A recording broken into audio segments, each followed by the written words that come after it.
Amém. Louvado seja o Senhor.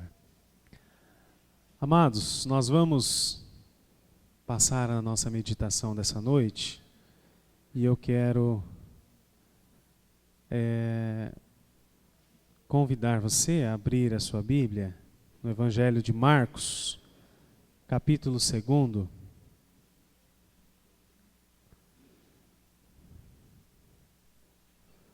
Marcos, capítulo 2. Nós vamos ler dos verso 7 até o verso de número 11.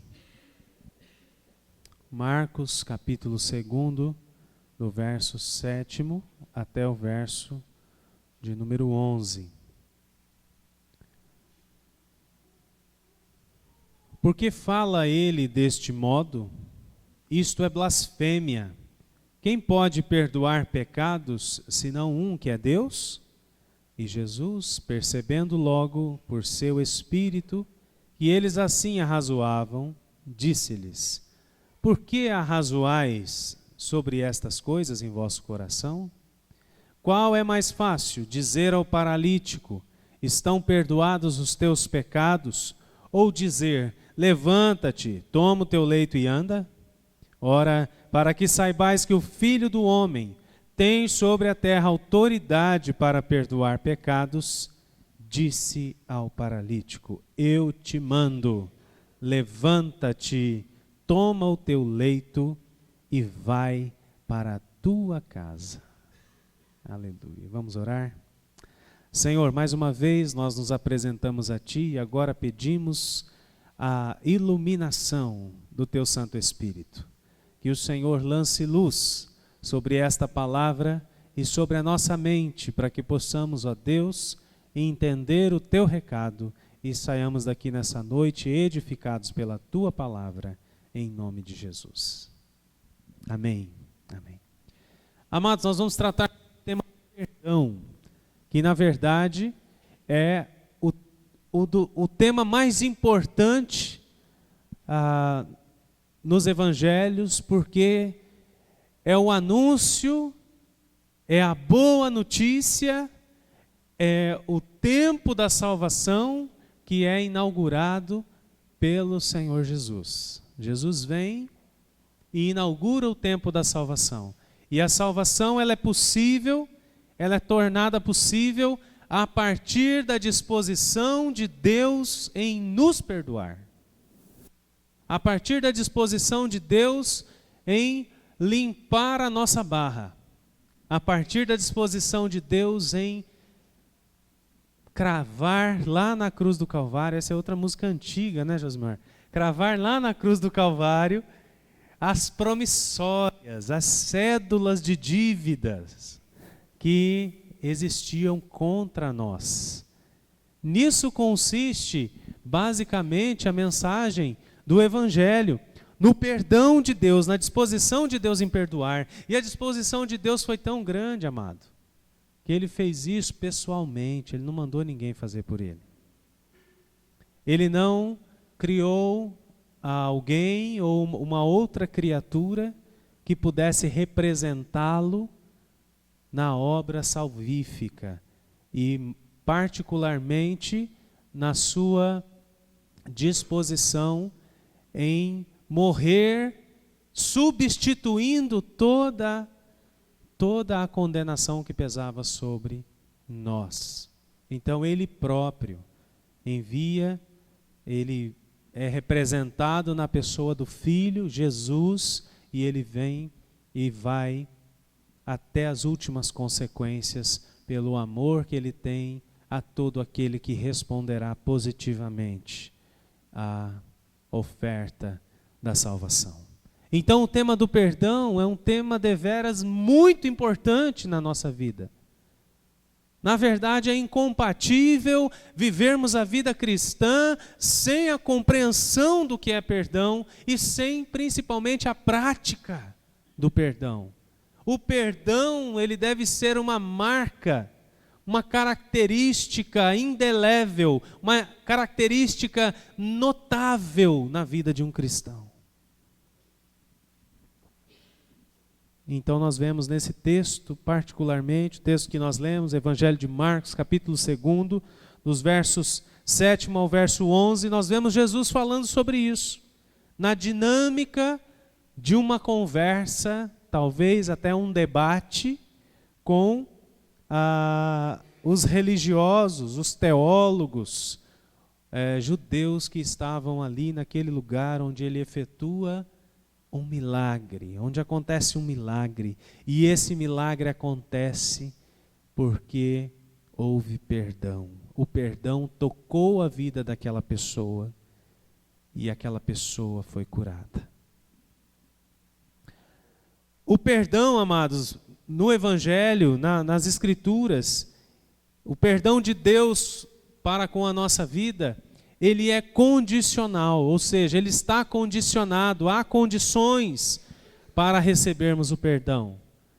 A graça de Deus, ela não é banal, a graça de Deus não é barata, embora ela seja de graça, mas a graça de Deus tem um padrão. A graça de Deus exige um padrão para que possamos ser incluídos nessa graça. E o padrão são condições, eles são revelados nas Escrituras como condições. Então o perdão de Deus para as nossas vidas, há um mínimo de exigência para que nós possamos alcançar esse perdão para as nossas vidas. Mateus 6,12 diz assim: perdoa as nossas ofensas, como também perdoamos os que nos ofendem.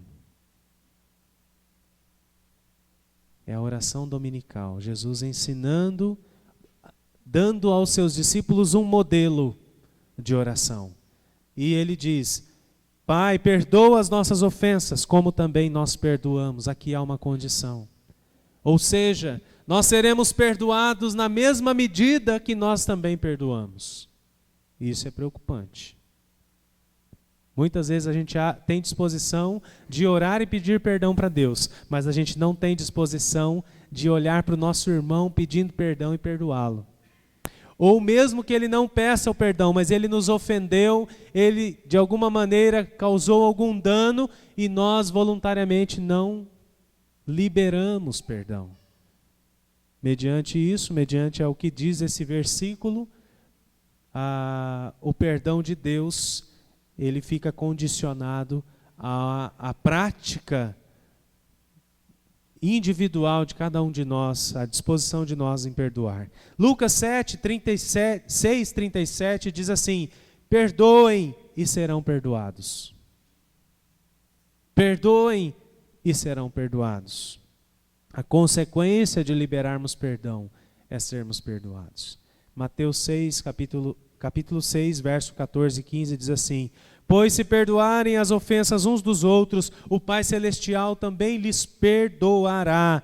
Mas se não perdoarem uns aos outros, o Pai Celestial não lhes perdoará as ofensas. Há uma compreensão geral e popular e até folclórica em dizer assim: quem perdoa é Deus, não é? Não tem muita gente que você fala. Eu já disse para algumas pessoas: olha, você precisa perdoar. A pessoa me respondeu dessa maneira: quem perdoa é Deus. É uma meia verdade. Não deixa de ser uma verdade, mas não é a ação completa. Nós perdoamos e, mediante a nossa disposição em perdoar, nós recebemos perdão. Né? Se essa pessoa já responde dessa maneira, é porque ela não está disposta a perdoar. Então ela não experimentará também o perdão de Deus, naturalmente, não é? Já que nós assumimos esse ensinamento de Mateus, os versículos que nós lemos aí de Mateus, Lucas, e também outros que nós podemos encontrar nas Escrituras, como verdadeiros, ao invés da gente enfatizar nessa noite a necessidade de se perdoar, porque eu creio que isso vai ser uma consequência natural da nossa reflexão, nós vamos ver o que o perdão realmente é, como obtê-lo e permanecer nele. O que é de fato o perdão, como nós obtemos o perdão e como nós permanecemos no perdão. Nós vamos caminhar nessa direção. Nós vamos analisar alguns substitutos baratos que a gente desenvolve, a gente encontra para colocar no lugar do perdão, para nos dar uma sensação de que a gente está perdoando. Porque nós vamos ver, vamos analisar de maneira mais profunda esse tema e vamos ver que o perdão é algo muito mais profundo do que a gente costumeiramente pratica. E a gente tem encontrado substitutos, a gente tem encontrado algumas outras coisas, algumas sensações e atitudes que nos impedem e aliviam a nossa culpa em não estarmos praticando o perdão de forma genuína. Assim nós veremos que perdoar é mais difícil e, por outro lado, mais fácil do que a gente pensava. Nós vamos chegar a essas duas conclusões, que perdoar é mais difícil do que a gente geralmente pensa e mais fácil, ao mesmo tempo, é como uma faca de dois gumes, né? É mais fácil também, dependendo da forma como a gente compreender e apreender a palavra de Deus nessa noite para a nossa vida. Com relação a esse encontro de Jesus com aquele homem, nós podemos dar o seguinte tema para o seguinte título para a nossa mensagem: perdão é um ato milagroso. Perdão é um ato milagroso. Quando ele acontece, coisas extraordinárias acontecem como consequência do perdão. Bom, seguindo nesse raciocínio, pecar é humano, não é? É um outro ditado, né? Pecar é humano, perdoar é divino. Todo mundo sabe na ponta da língua. Errar ou pecar é humano e perdoar é divino. Mas não é bem assim que funciona, porque nós sabemos que em Deus nós também podemos fazer, nós recebemos atributos da parte de Deus que nos capacita a fazer aquilo que o mundo quer acreditar que só Ele pode fazer, justamente para não receber essa responsabilidade, não se sentir responsável também em perdoar. Quando nós somos feridos, abusados ou insultados, a reação da carne, da nossa natureza caída é o quê? Revidar. Se defender de maneira imediata e muitas vezes se defender atacando. Nós maquinamos a revanche ou nos afundamos em amargura. Isso é humano, mas Deus requer perdão. Senão Ele não nos perdoará. Simplesmente por isso, amados. Deus não requer perdão porque Ele está ressentido conosco. Ele requer perdão para o nosso bem, para que a gente possa abrir o canal por onde o perdão dele chega na nossa vida.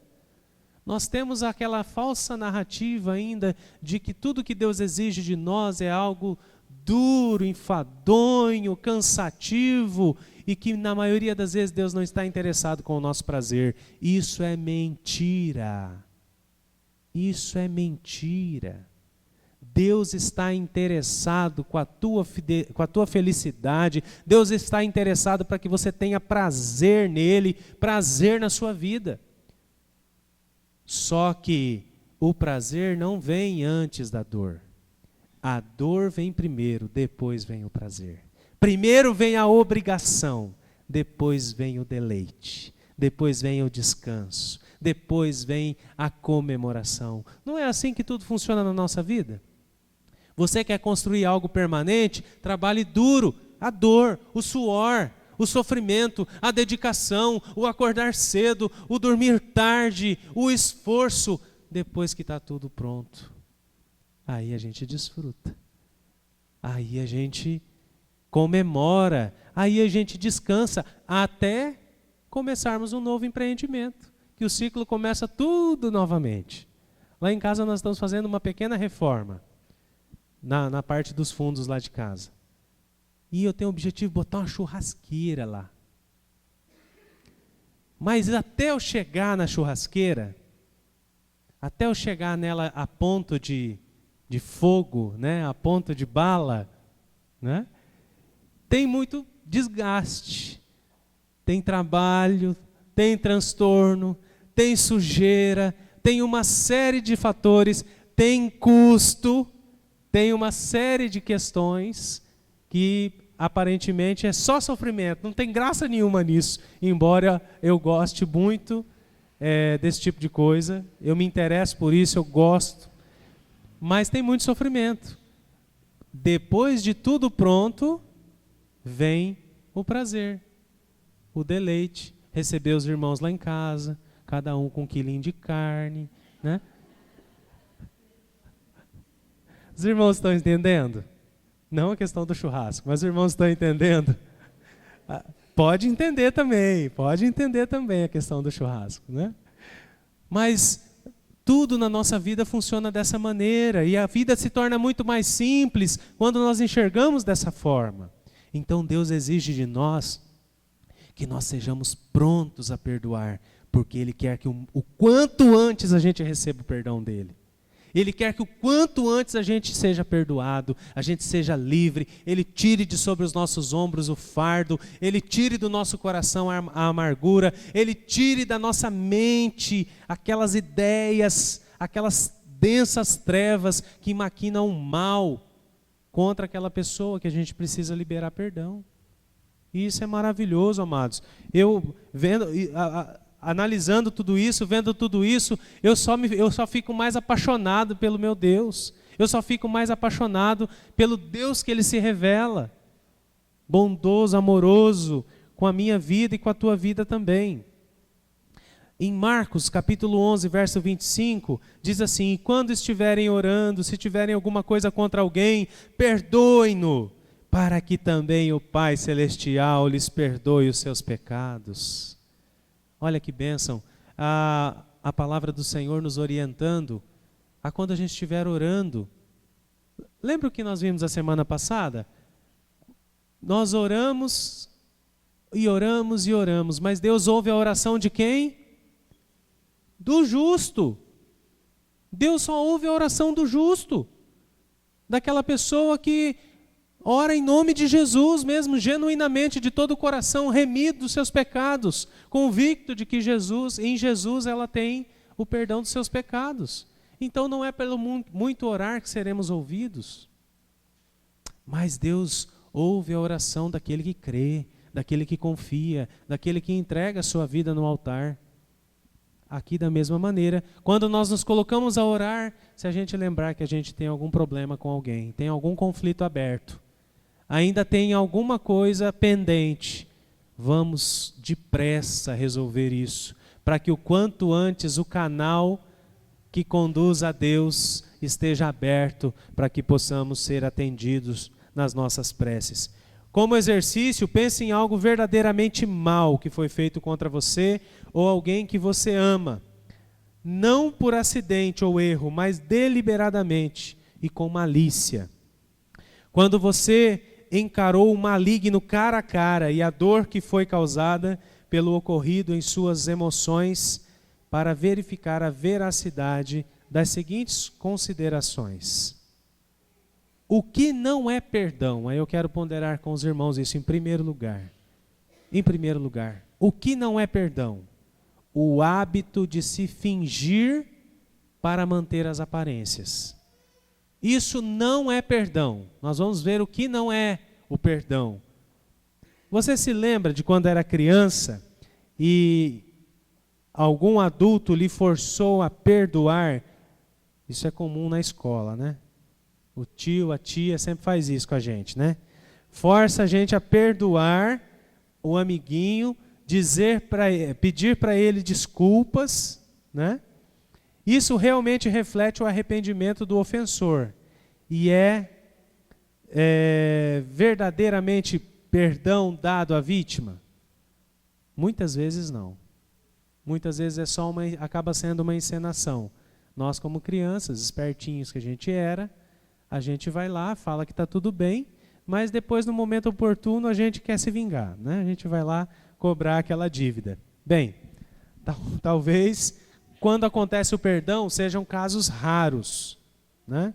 Mesmo porque a criança tem uma dificuldade, dependendo da sua idade, ela tem uma dificuldade de compreender os conceitos, né? Sobre bem, mal, né? Pecado piorou, né? Pecado nem a gente que é adulto entende direito como funciona, quanto mais as crianças. Mas são raros os casos onde o arrependimento é instantâneo, é genuíno na vida das crianças. Geralmente a gente faz, abraça, pega os dois assim, né? Dá um abraço no amiguinho. Larga agora, larga, não estrangula não, né? Vamos ser honestos e reconhecer que essa encenação das crianças é mais uma tentativa dos adultos de acabar com hostilidades temporariamente, porque elas continuarão, muitas vezes, com a intenção de se envolver nas mesmas atividades violentas e não serem pegas ou se vingar mais tarde, quando os adultos não estiverem por perto. Adultos forçam crianças a passarem por essas coisas porque brigas em uma família ou grupo de crianças é prejudicial e insuportável. E também porque para ensiná-las o que é certo e o que é errado. Então a gente faz isso. E quando há essa encenação, há pelo menos um alívio temporário. Pronto, a paz se estabeleceu novamente, né? Não há mais brigas, não há mais desavenças. Mas a dor de Deus é muito mais aguda, amados, quando Ele vê nossas brigas. Agora eu estou falando com os adultos. Nossas brigas uns com os outros. E sua solução é um pouco mais profunda do que meras palavras, mímicas ou fingimentos. O seu alvo não é uma encenação hipócrita, mas sim a verdade que vem de dentro para fora. Deus não faria o que nós fazemos com as crianças, Deus não faria isso conosco.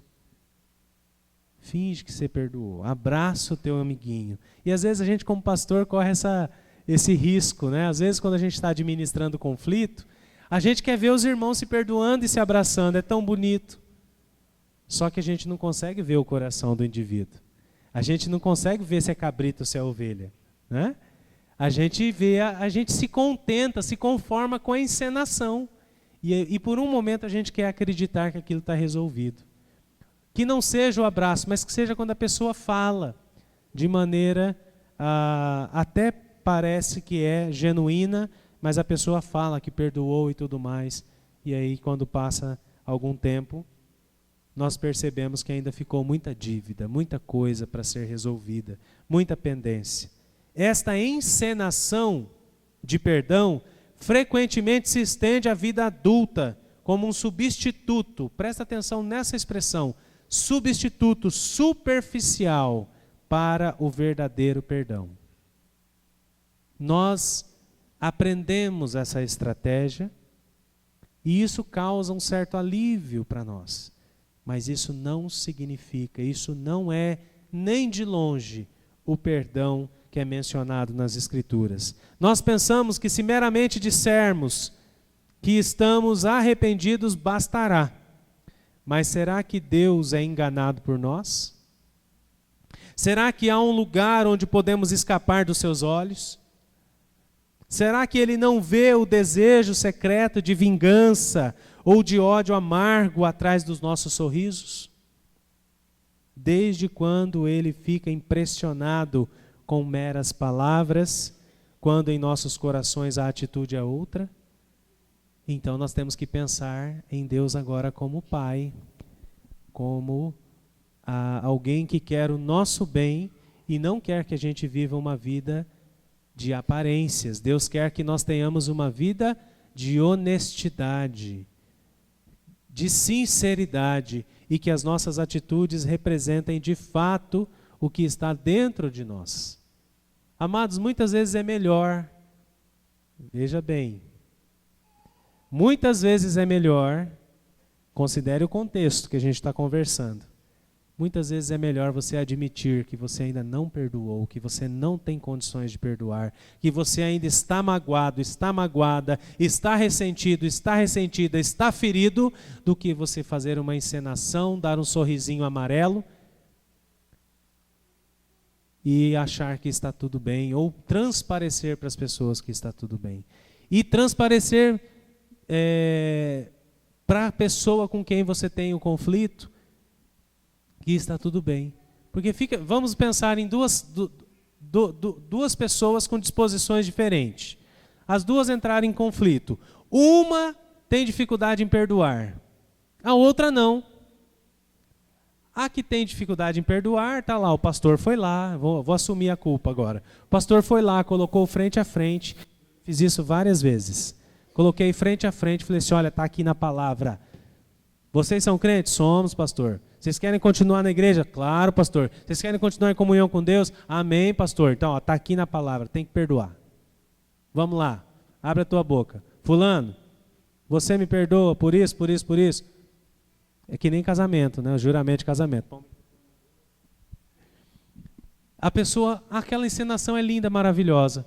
Uma pessoa tem disposição em perdoar, a outra não. A que tem disposição em perdoar, sai de lá toda alegrinha, glória a Deus, aleluia. E agora ela encontra o outro irmão que ainda está ressentido, que deu um sorrisinho amarelo e quer se reaproximar novamente. Vai dar certo isso? Não vai, amados. Não vai. Aquela pessoa vai ser recebida com frieza e vai forçar a outra a continuar hipócrita, continuar fingindo. Sabe por quê? Porque a mentira é um abismo.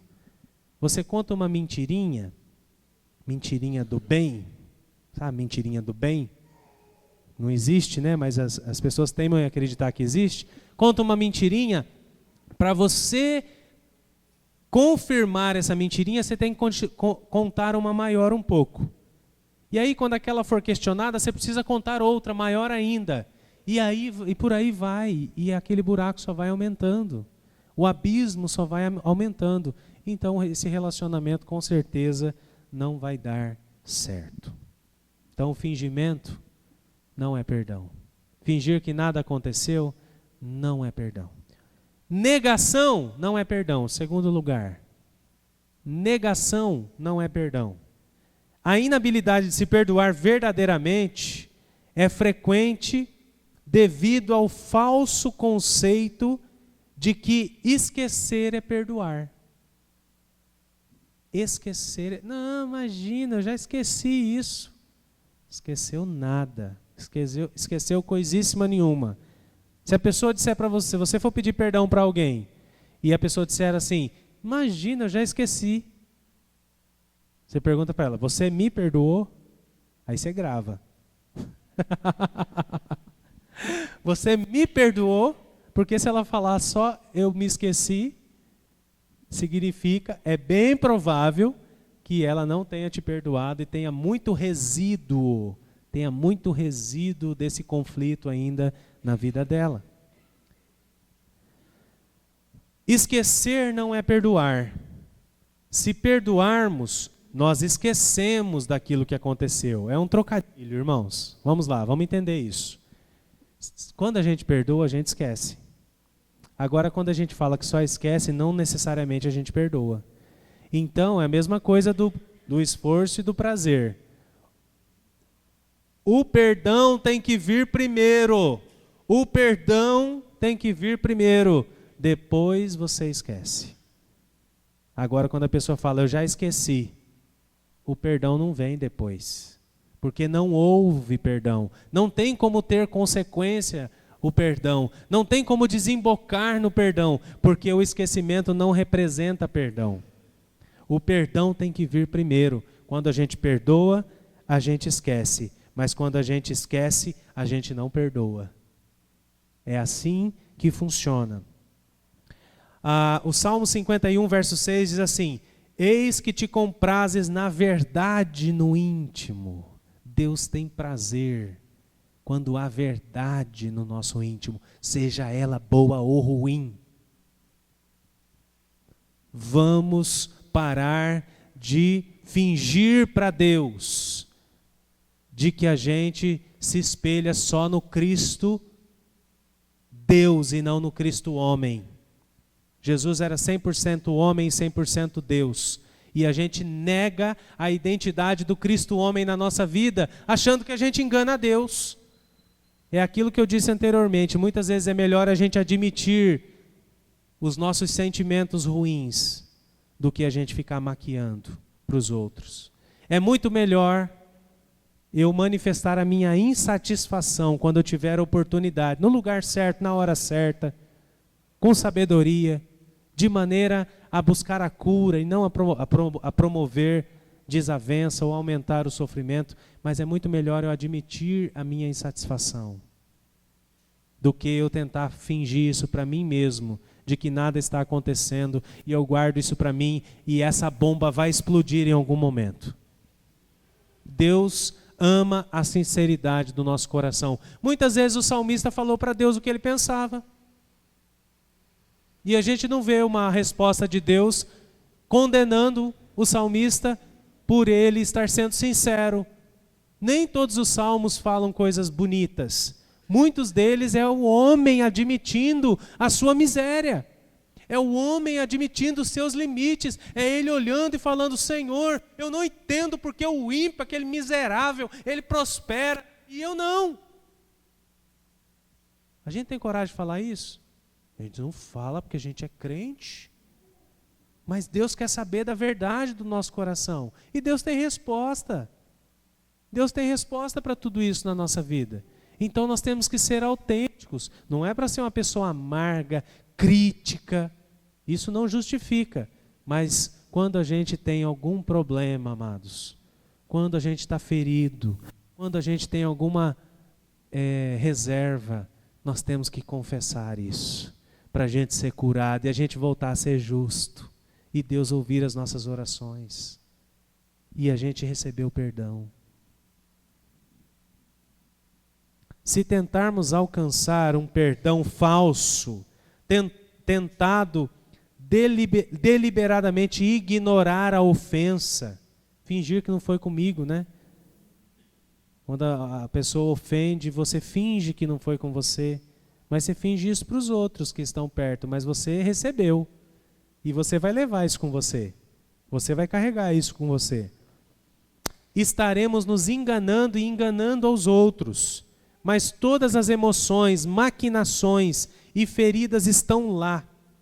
Só que colocadas num outro plano, através da força de vontade de deliberadamente negar os fatos.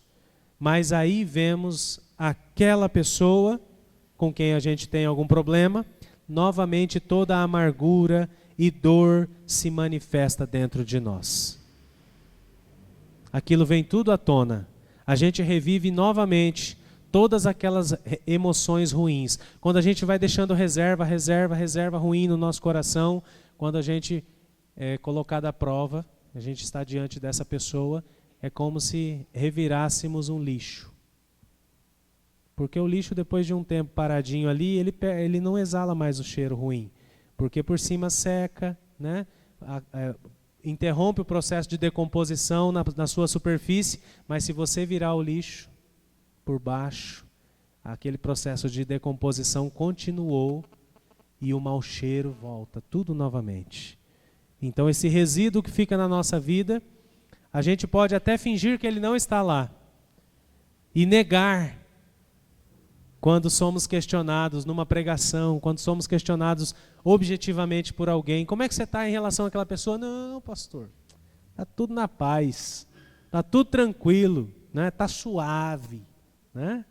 Mas no final das contas tem muita podriqueira, tem muita coisa ruim ali ainda, e que quando isso é revolvido, quando isso é mexido, a coisa literalmente fede, né? Então vemos o quão profundo e ineficaz é esse tipo de perdão, entre aspas, que é a negação do fato, a negação da ofensa. Uma mente contaminada, preste atenção nisso, uma mente contaminada com negação tem um terrível hábito de explodir nos momentos mais importunos. Gente, quando você acha que você está no controle, eu tinha uma professora de espanhol que deixava a gente sempre humilhado lá no seminário. Porque ela dizia assim: quando você achar que você está aprendendo espanhol, é porque você não está aprendendo. Eu olhava para a cara dela e falava: o que passa? Né? O que está acontecendo? Como é que é isso? É porque existe na língua portuguesa e no espanhol muitas semelhanças, mas as palavras têm significados muitas vezes completamente diferentes, né? E por isso que ela nos alertava para trabalhar a nossa autoconfiança. Porque às vezes você fica muito autoconfiante, acha que sabe tudo, faz lá um portunhol, dá uma enroladinha na língua e acha que está falando espanhol. Então ela era muito exigente, ela dizia, ó, quando você achar que você está aprendendo, é porque você ainda não sabe nada. Em matéria, né, disso daqui que nós estamos falando, é praticamente a mesma coisa. Quando você acha que está tudo sob controle, você está lá, você está fingindo, você está negando, está colocando tudo num compartimento bem escondidinho lá do seu coração, e você acha que nada vai acontecer. Mas num determinado momento, aquilo é tocado e as coisas explodem. A sua vida sai do eixo, você perde o controle. É como um gatilho. Alguém liga aquele gatilho e aí se manifestam os piores demônios, se manifestam as piores mazelas na nossa vida. É como uma sujeira que vai sendo colocada para baixo do tapete. E num determinado momento alguém resolve levantar aquele tapete. Nós temos que evitar isso, irmãos. Para o nosso bem. Para o nosso bem. 1 João 2, verso 9, diz assim, aquele que diz estar na luz e odeia seu irmão está nas trevas e anda nas trevas. Vou ler novamente. Aquele que diz estar na luz e odeia a seu irmão está nas trevas e anda nas trevas. Isso é muito sério, amados. Está faltando perdão aqui. Como é que a gente pode odiar o nosso irmão? Só há uma possibilidade de odiar o nosso irmão quando a gente não está disposto a perdoar. Quando a gente não está disposto a reproduzir o perdão que a gente recebe de Deus e passar isso para o nosso irmão.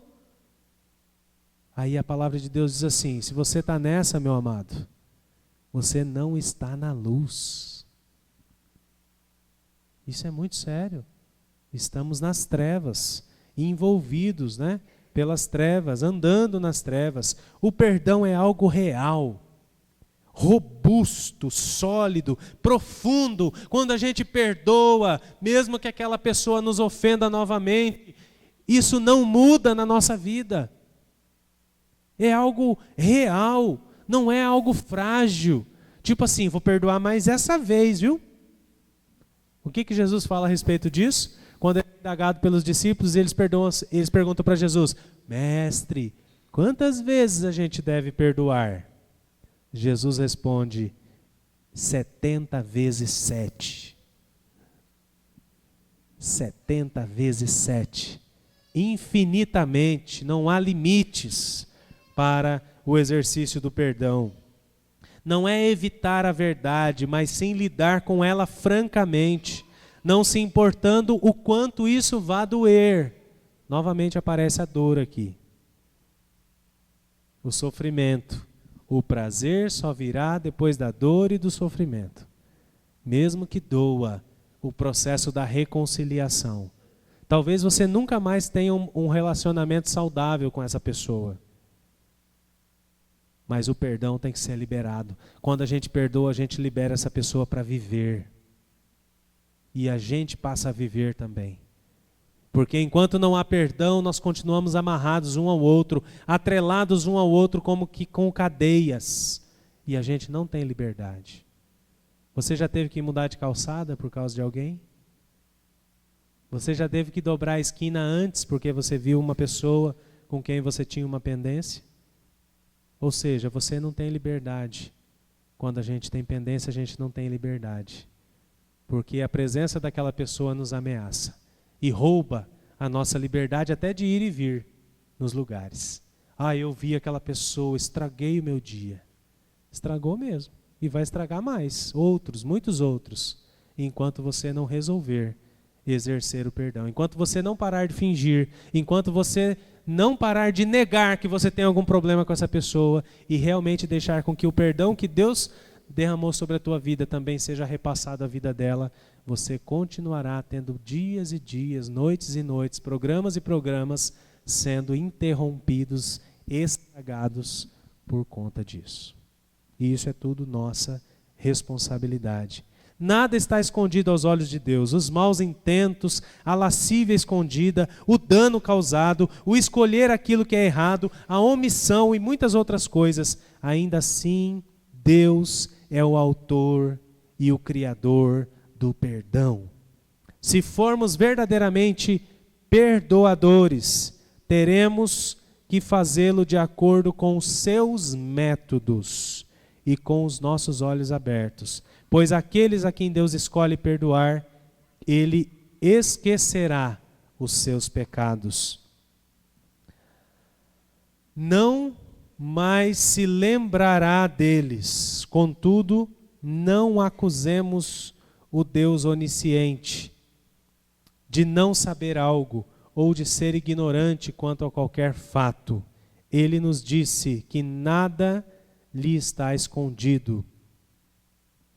Ao invés disso, devemos entender as figuras de linguagens e as dinâmicas espirituais como Deus nos perdoa. Em Hebreus 8, verso 12, diz assim: pois eu lhes perdoarei a maldade e não me lembrarei mais dos seus pecados.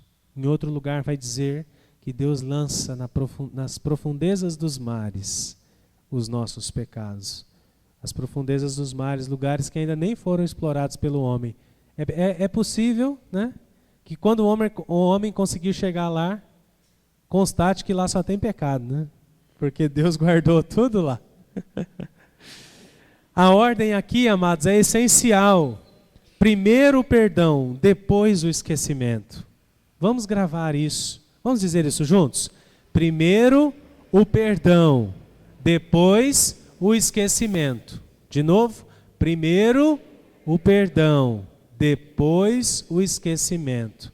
Não ache que você vai se esquecer das ofensas que você recebeu antes de você se esforçar de todo o seu coração para perdoar. É engano. Não vai virar, não vai dar certo. Não dá liga. Se esforce, concentre todo o seu esforço espiritual para amar aquela pessoa como Jesus te amou e liberar perdão sobre a vida dela. Porque aí sim esse perdão produzirá o esquecimento e você será livre. Isaías 43, 25 diz assim: eu mesmo sou o que apaga as tuas transgressões, por amor de mim, e dos teus pecados não me lembro. E por fim, amados, então nós vimos que fingimento não resolve, não é perdão. Nós vimos que negação, evitarmos tratar desse assunto, falar disso, mantermos esse assunto velado, não confessar, também não representa perdão. E isso só produz maior sofrimento na nossa vida. Por fim, nós vamos deixar um link, vamos deixar um pouco de assunto para a gente tratar no domingo que vem, que são impedimentos para perdoar, a enganação do pecado. Um outro impedimento ao perdão é que a amargura, a vingança, o ódio e muitos outros sentimentos ruins têm um apelo perverso na nossa vida. Quem nunca sentiu o intoxicante engano de uma grande maquinação para retribuir um mal recebido? Quem é que não ficou aí semanas e semanas maquinando coisas ruins? Eu, como lido muito com o ensino, muitas vezes a gente é desafiado, né, através de argumentos. Então eu fico lá maquinando, né, argumentos. Como um advogado, por exemplo, que tem que fazer uma defesa, tem que montar uma peça jurídica para questionar uma determinada situação, ele tem que maquinar, ver todas as possibilidades para destruir o argumento do outro, superar o argumento do outro. E muitas vezes eu perco tempo com isso. Fico pensando como que eu vou me defender, como que eu vou argumentar e vou vencer uma determinada demanda. Então, muitas vezes a gente faz isso, né? Enquanto sabemos que isso é errado, sentimos grande prazer no momento em que formulamos tais pensamentos. A gente sente prazer em maquinar coisas ruins. Quando alguém nos ofende, toda a nossa vida se empenha numa defesa que implica também em ataque e começamos a elaborar um plano tenebroso para destruir essa pessoa. Ou, no mínimo, destruir o que ela falou a nosso respeito, alguma coisa dessa natureza. Aqui eu começo a lembrar daquele voto que nós fizemos, nunca se defenda, né? Deixarmos que Deus faça isso por nós, né? Efésios capítulo 4, versos 26 ao 31, diz assim: quando vocês ficarem irados, não pequem, que o sol não se ponha enquanto vocês estiverem irados, e não deem lugar ao diabo. Livrem-se de toda amargura, indignação, e ira, e gritaria, e calúnia, bem como de toda maldade. A vingança é do Senhor, e somente Ele agir ao meu favor. Então nós precisamos deixar com que Deus trate as ofensas na nossa vida, que Deus assuma o controle, a defesa, deixarmos que Ele tome as devidas providências. E, amados, eu tenho para mim que pouco a gente pode fazer para contribuir nesse processo, né? Romanos 12:19 diz: amados, nunca procurem vingar-se, mas deem lugar à ira de Deus, pois está escrito: minha é a vingança, eu retribuirei, diz o Senhor. Certamente Deus tem mais poder, presta atenção nisso. Certamente Deus tem mais poder de lançar ira sobre os nossos inimigos do que nós mesmos. Deus tem mais poder. E certamente Ele vê o mal que nos é feito. Ele está vendo isso. Portanto, devemos parar e deixar Ele tomar conta do problema. Mas quando pensamos detalhadamente sobre isso, pode ser que as coisas não ocorram como o homem carnal deseja.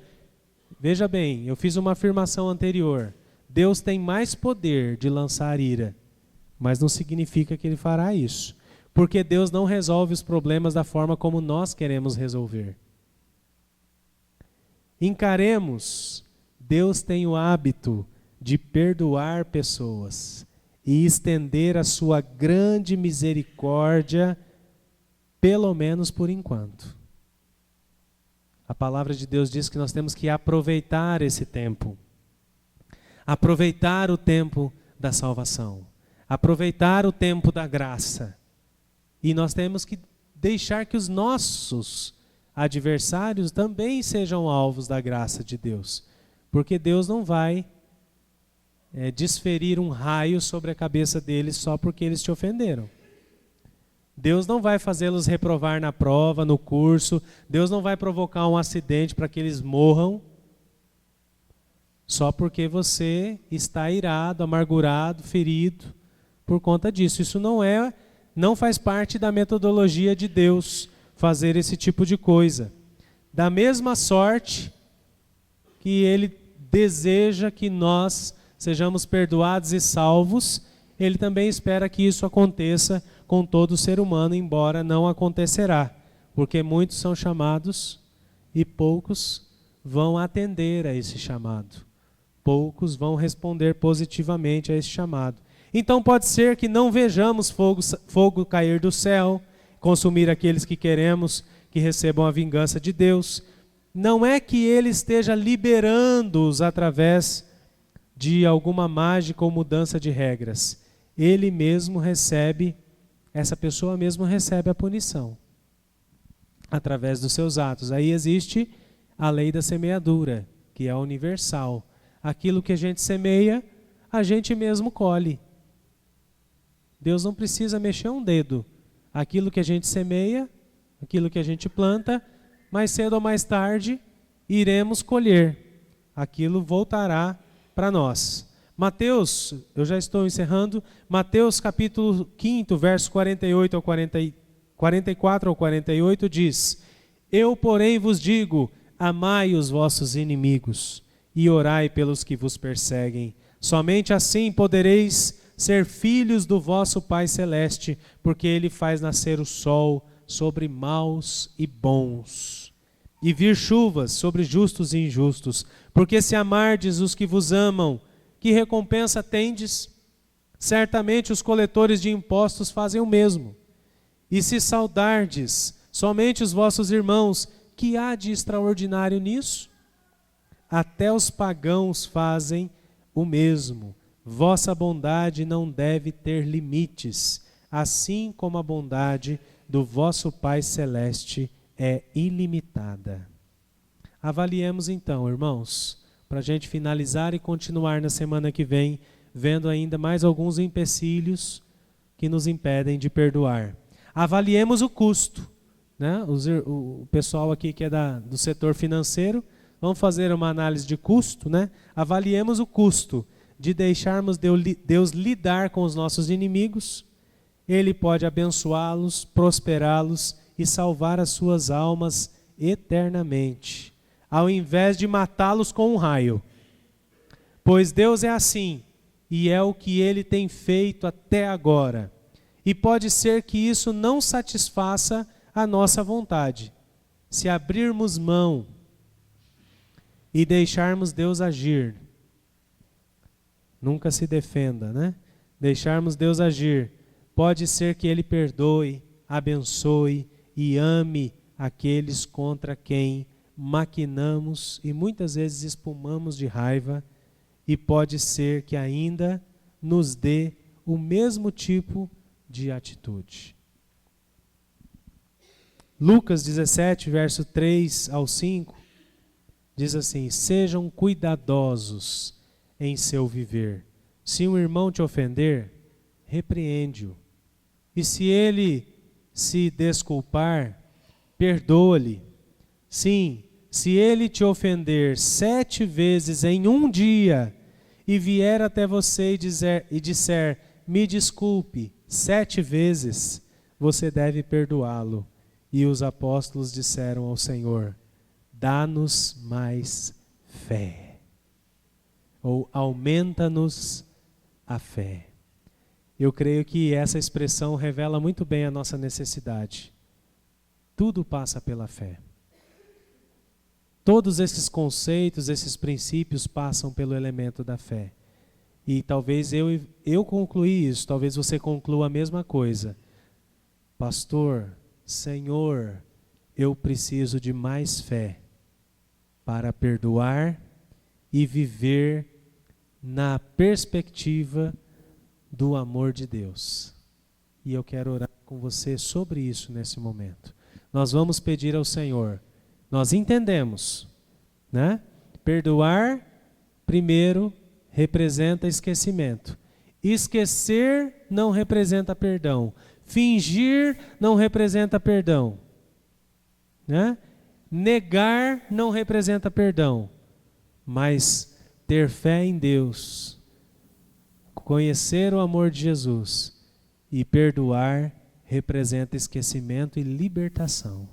Então nós vamos orar para que o Senhor nos aumente a fé. Amém? Vamos nos colocar em pé? Senhor, nós nos colocamos diante de Ti, ó Deus, e agradecemos pela Tua palavra. A Tua palavra é viva. E o objetivo da Tua palavra é produzir mais e mais vida em nós, vida abundante.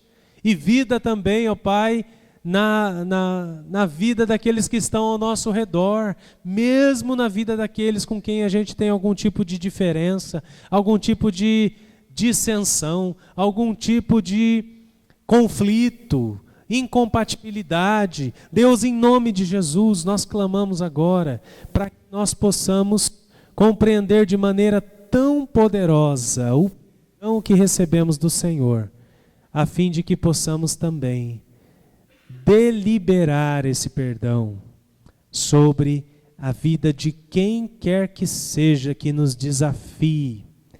Quem quer que seja que nos desafie no relacionamento, quem quer que seja que nos desafie, ó Deus, na vida, se opondo a nós, falando mal de nós, ou até mesmo quando nós mesmos somos a causa desses conflitos, desses problemas, que a prática do perdão possa ser algo presente nas nossas vidas e que efetue, ó Deus, a cura, a libertação, a restauração. Deus, em nome de Jesus, se tem alguém aqui com algum resíduo mal, algum resíduo nocivo, tóxico, no seu interior, que o Senhor esteja capacitando agora para que essa pessoa possa lançar tudo isso para fora.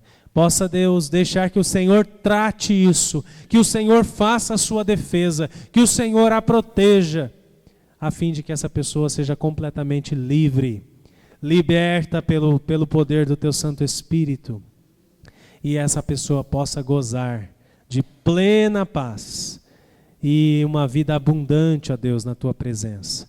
Pai, que a prática do perdão possa ser a nossa marca e que as pessoas, ó Deus, conheçam o Senhor Jesus através das nossas vidas, por sermos, ó Deus, generosos e prontos a perdoar.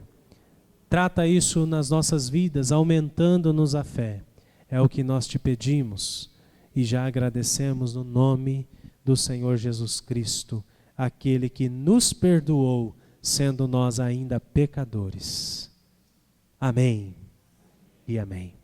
Podemos nos assentar mais um instante, nós já estamos caminhando para o encerramento.